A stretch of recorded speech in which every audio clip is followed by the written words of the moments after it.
Hello， 大家好，这里是声声入耳，事事关心。今天是我第4次录音了。我今天要说的是三峡大坝，举世闻名的三峡大坝。最近呢，国内外某些个媒体又出现了三峡大坝溃堤的论调，三峡大坝要垮了，要溃堤了，又喊起来了。好多年都是这样的炒剩饭，你记不清有多少次了。特别是一些自媒体和台湾的某些人啊，炒得最起劲儿。反倒是那些知名的媒体，倒没有什么动静，可能还是水平和层次不一样吧。我本来也没有必要在这儿说明什么，但是呢，作为一个坝区人，一个住在三峡坝区的人，就忍不住要说点儿。说理儿。自从三峡大坝开工建设起，准确的说是在葛洲坝工程建设中期，我就住在离三峡大坝下面的37公里的葛洲坝。按一些不怀好意的人和媒体的跪低论调，三峡大坝已经冲垮了好几次了，我都已经被淹死了好几次了，可笑吧？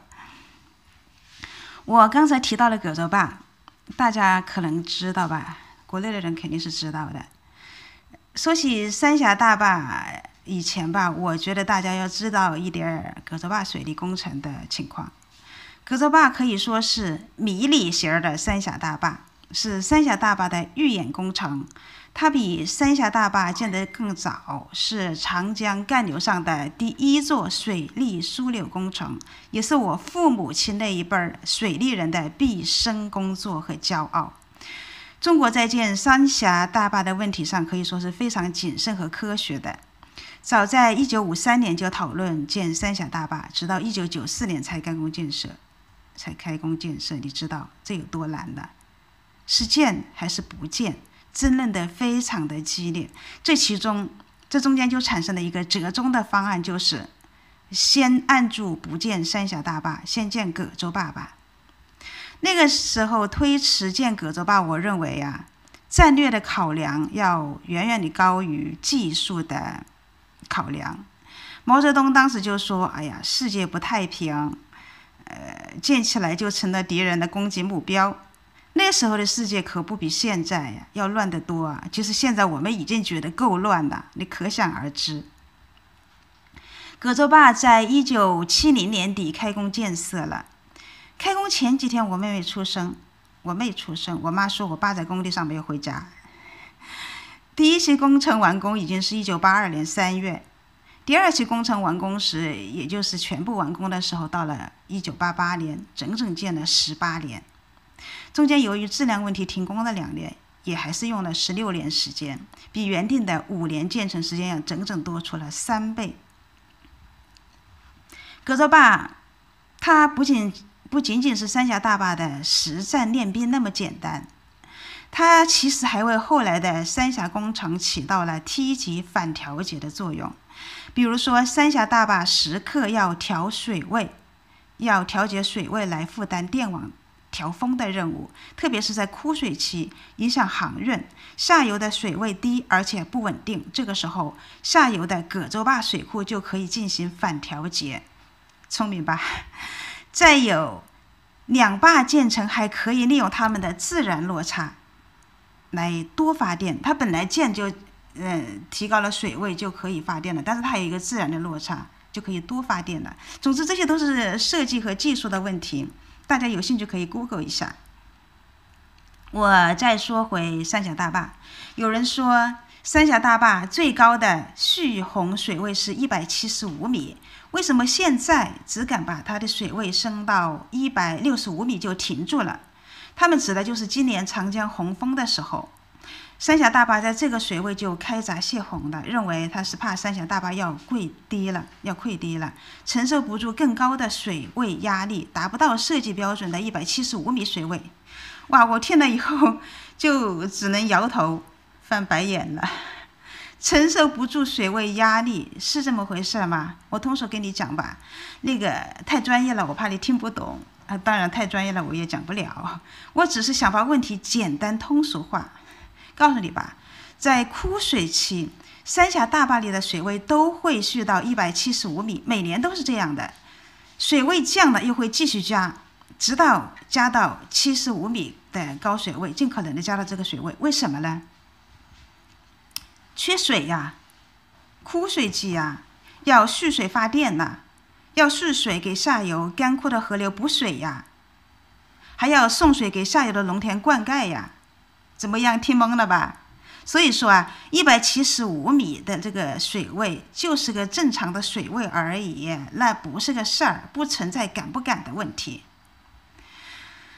退一万步讲，就算是不幸遇上了万年一遇的大洪水，那么三峡大坝也用不着垮掉啊。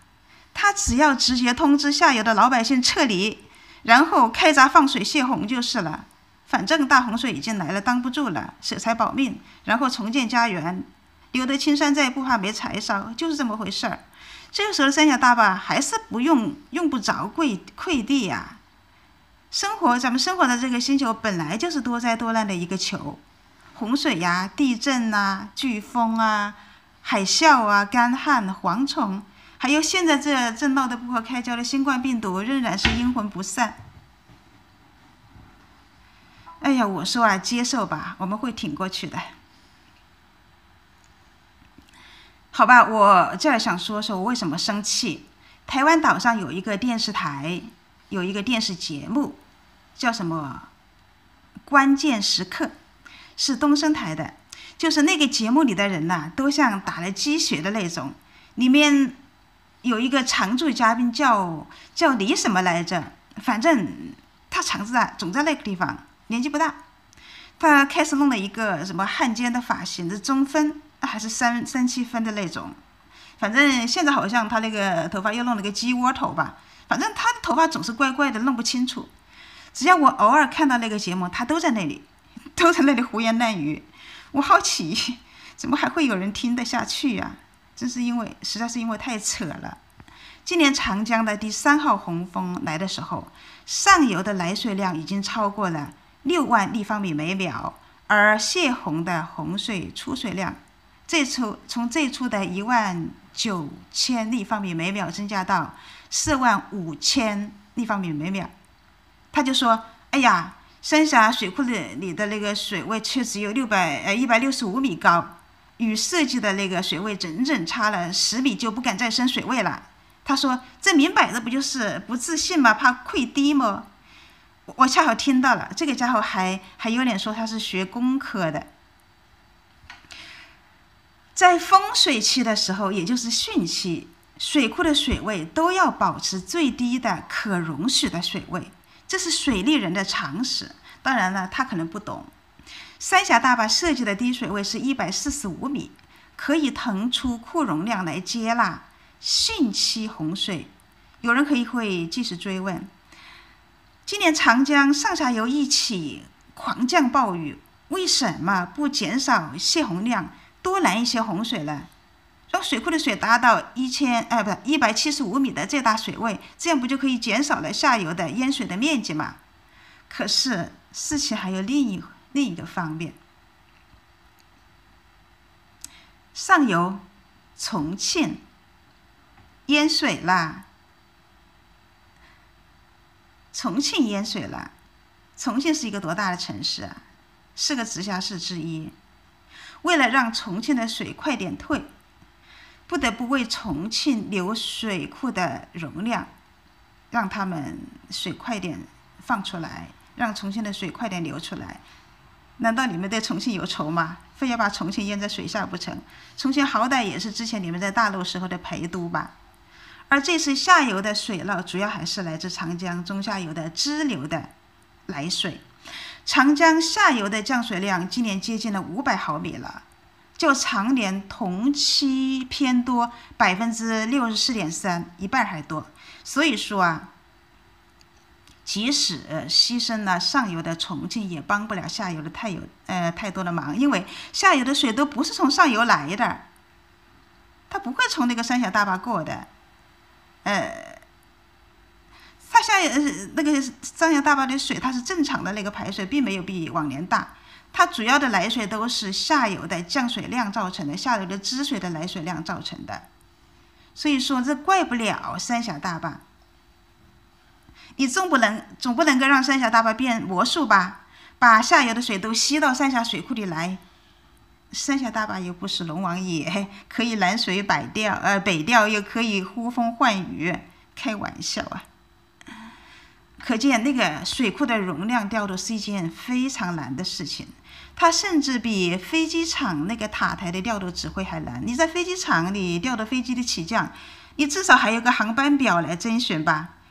而洪水的消长是瞬息万变的，无本可循的。实际上啊，长江的洪水啊，它年年都有，三峡大坝年年都在防汛，在调水、在调水消峰，为长江中下游防洪和抗旱发挥了巨大的作用。只是平时没事的时候，我们无感，感受不到。我们来再看看这个资料吧。在2012年7月24日20点，三峡大坝遇到了建坝以来最大的洪峰，入库流量是71200立方米每秒，比今年2020年最大的流量61000立方米每秒还高出1万多立方米。这个比较你就感觉到是个什么概念吧？它也比1998年长江大洪灾的时候的洪水流量还要高，但是在2012年，长江下游并没有受到洪涝灾害。为什么？因为三峡大坝为他们蓄水消峰了。在入水量如此大的情况下，大坝的泄洪量就是放水量只有4万多立方米每秒，跟今年差不多。而那一年下游并没有像今年一样同时集中降雨，所以呢，那些支流的那些来水呢，也像正常一样不是很大，所以呢，三峡就起到了那个防洪的作用，就是也成功的让下游的那个河道避过了那个高峰的险期，中下游的金江大堤也用不着往那个泄洪区放水，保卫大武汉了。我再举一个反证，比如在2016年，长江上游不像今年一样的密集大降水，所以三峡大坝有足够的库容量来蓄水消峰。洪水的出水量也只有2万立方米，跟平时没有什么两样。你看今年就是45000立方米每秒，所以它放水量还一半都还不到，可以说跟平时像下游的出水量可以说是一样的。但是下游还是受到了水灾，为什么？因为下游地区的降水量太大了。还是那一句话吧，三峡大坝它不是东海龙王。作为一个世界上最大的水利枢纽工程，已经做得很好了。我刚才说到金江大堤保卫武汉的事儿，我这里要说一下哦。金江大堤是中国长江中下游重要的防洪大堤，位于金江北岸，洪水来的时候可以蓄积洪峰集水，保住下游的江汉平原和武汉山镇，全长有182.35公里。这么长的防洪大堤哦，想一下，182.35公里呀，大家想一下，世界罕见哦，属于中国的1级防洪大堤。金江这个河段的积水，蓄积洪水啊，防止洪水泛滥成灾的重要性，古人都已经很重视了。早在1600多年前的东晋时期，也就是公元345年至364年，就是1600多年前的就开始兴建了。以后的历代王朝都断断续续的也在建造了一些防洪堤，但是都没有连接起来，都是一段一段的防洪，所以经常溃堤。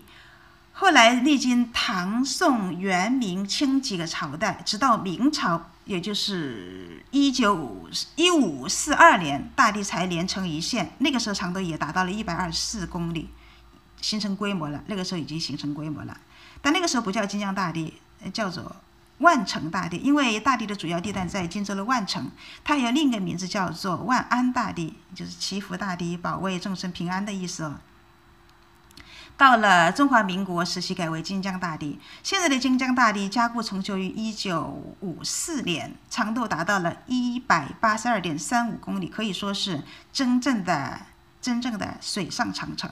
每年夏季的汛期都起到了蓄洪防灾的显著效果。1998年大洪水时，金江大堤的对岸差一点炸堤分洪泄水，来保障金江大堤不至于溃堤啊。金江大堤南岸的泄洪区的人那个时候都已经转移出去了，炸药都已经买好了，因为那个时候非常的紧急，险情非常的危急。那个时候那个水位已经超过了1954年的最高水位，因为1954年那个时候已经开闸泄洪了咯。所以那个时候保障了金江大堤没有溃堤，保住了荆州啊、武汉还有江汉平原这些地方都没有被淹。所以呢，借助那个时候的经验，1998年是决定采取同样的方法来保护江汉平原和武汉三镇，牺牲小地方吧，保卫大地方。中国都是这个样子的哈。金江大堤最后还是挺住了，没有炸，真是有惊无险。不应该说是有惊有险，但是惊险过关。我为什么要跟大家说金江大堤呢？因为了解了那个金江大堤啊，也就明白了它与三峡大坝的关系。三峡大坝与其他长江上游的支流水坝都在汛期起到了拦水消峰的作用，大大减轻了金江大堤的负担和危险。中国长江治水是一个复杂的工程，并不像那个东森台节目的那个李某某信口开河的那样，坐在那阴暗的电脑面前收集信息，然后呢囫囵吞枣、胡乱编造，上节目赚钱，不负责任。还有啊，我要说三峡大坝这个水利工程，其实啊，早在中华民国时期就有建设意向了。当时的民国政府，也就是现在仍然在台湾的那个政府，他已经把建设三峡大坝提上了议事日程，只是由于中国内战，他们撤到了台湾而放弃了这个工程项目。那时如果建成的话，现在就不叫三峡大坝了，而是会叫做罗斯福大坝。一听这个名字，大家就猜到了，跟美国有关。对，这个罗斯福就是美国的第32任总统小罗斯福。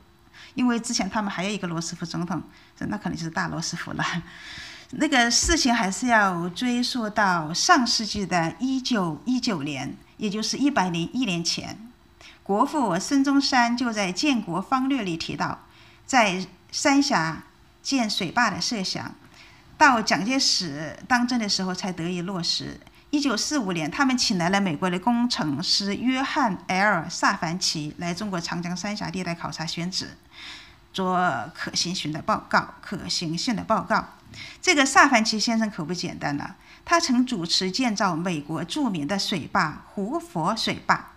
听这个名字胡佛，这水坝就是以美国第31任总统胡佛的名字命名的。我估计啊，当时蒋介石也是想到美国总统罗斯福的名字命名，也是由于这个原因想起来的吧，提醒了他的吧。我去美国拉斯维加斯玩的时候，看过那个胡佛水坝，远看呢，它在一片荒凉的褐红色的石头山沟里面，它就像镶嵌的一座小小的珍珠一样，小小的弓形水坝，很俊秀的，很漂亮，感觉。但是他不觉得它宏伟，也觉得很小，但是走上去看的还是很高的，就是比较窄。现在它的规模当然不能跟我们中国的三峡大坝来比了，但是要知道啊，它是建于1931年的，1936年提前2年完工，到现在还运行良好，而且它的一些建造技术到现在还在沿用。可以说当时是非常非常的先进。有点说多了哈，我要说的是，美国那位萨凡奇先生，第2年也就是1946年，他又来到了中国。这次他和他的公司是到中国来签约的。蒋介石政府他做好的预算，向美国贷款，并派了46名中国技术人员去美国参加设计，并取好了名字叫罗斯福大坝。为了讨好美国嘛。不过也可以理解啊，人家借钱给你还出技术，帮了这么大的忙，也说得过去啊。无奈当时的国共内战到了定乾坤的时候，蒋介石政府败相已定，撤离大陆跑到台湾作罢。所以说这个中华民族的百年大计啊，修建三峡大坝的重任，它就落到了中华人民共和国的政府的头上。